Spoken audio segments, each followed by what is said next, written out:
Mientras nosotros no cambiamos la Constitución para hacernos reelegir, no prolongamos arbitrariamente nuestro mandato, no decidimos gobernar por 8 años. Los que gobernaron 8 años cambiando ellos mismos la Constitución, quieren cortar a la mitad el gobierno elegido por el pueblo en la ciudad de Bogotá. Y habría que preguntarse, ¿por qué ellos 8 años? ¿Y por qué ellos desean que nosotros solamente gobernemos 2 años? Rápidamente solo daría 2 razones. La primera razón, la seguridad.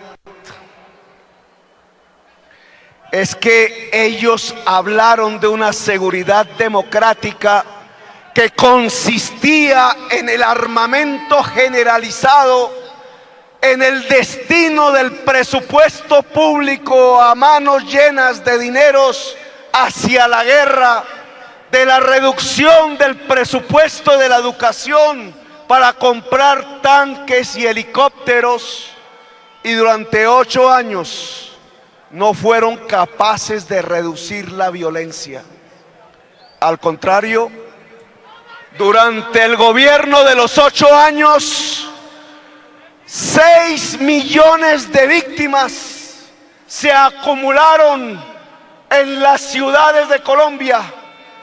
El gobierno más violento de la historia de Colombia desde los tiempos de Laureano Gómez. ¿Cómo es que el señor del gobierno de los 8 años, a pesar de invertir tanto en fusiles, cosecha 6 millones de víctimas, cosecha 3.000 jóvenes fusilados sistemáticamente para ser presentados como guerrilleros, y cómo aquel otro, el de la Bogotá humana, en la ciudad de Bogotá, en apenas 2 años, puede presentar unas cifras que significan la caída rotunda de la violencia en la ciudad de Bogotá?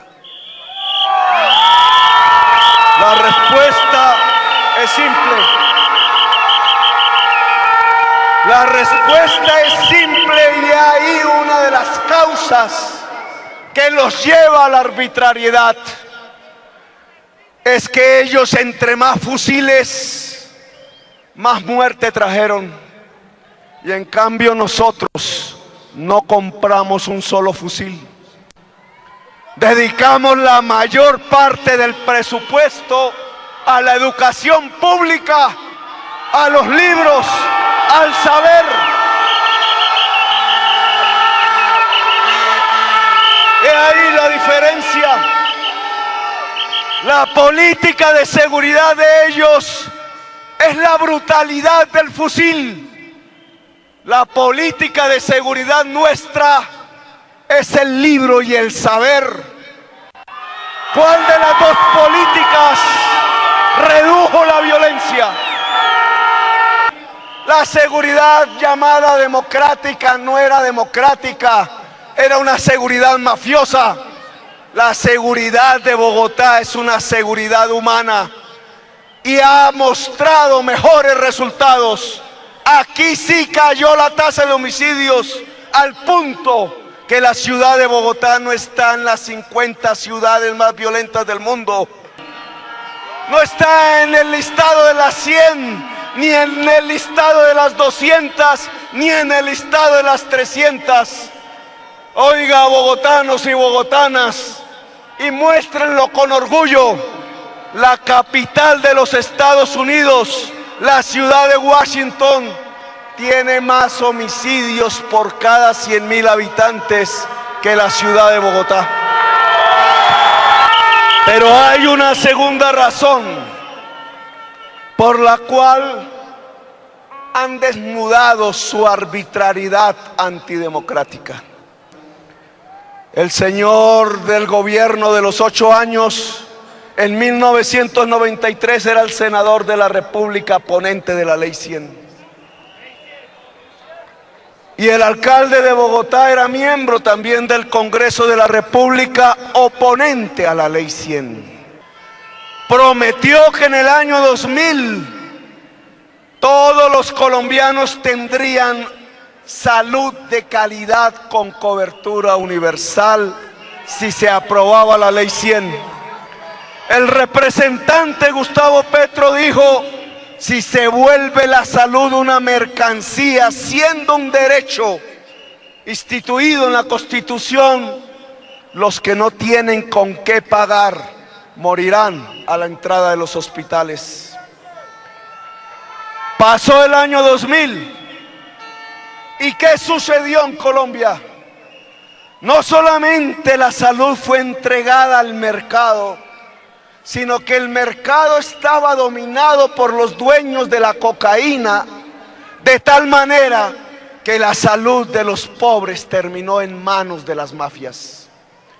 A tal punto sucedió que una de las grandes mafiosas de la salud, la señora Nilce López Romero, terminó financiando al que era el ponente de la Ley 100 en su campaña presidencial.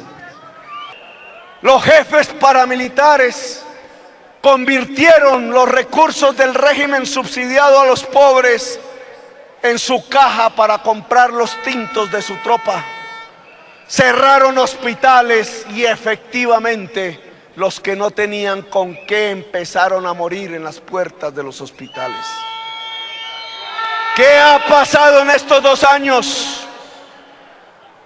En este gobierno fuimos a los barrios más pobres, contratamos médicos, mientras en las clínicas privadas le pagan a un médico apenas 2 millones de pesos, el distrito empezó a pagar 6 millones de pesos mensual a cada médico y a cada médica.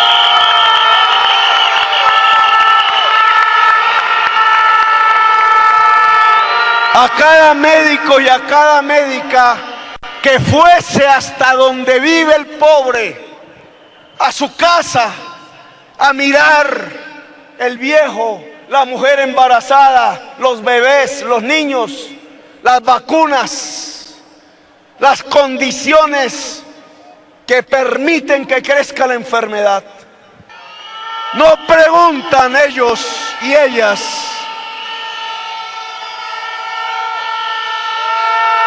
no preguntan si tiene carnet de la EPS, si es del contributivo o es del subsidiado. No hacen esas preguntas. No formulan ibuprofeno. Miran, atienden, vacunan, curan si es posible. Y el resultado hoy es que bajó la tasa de mortalidad infantil en la ciudad de Bogotá por primera vez en su historia a un dígito. Y bajó la mortalidad infantil, y bajó la mortalidad materna a la mitad, y bajó la mortalidad infantil de niños de menos de 5 años, y bajó la mortalidad perinatal, que es la de los bebés en el vientre después de la 28 semana de embarazo. 3.000 niños se salvaron.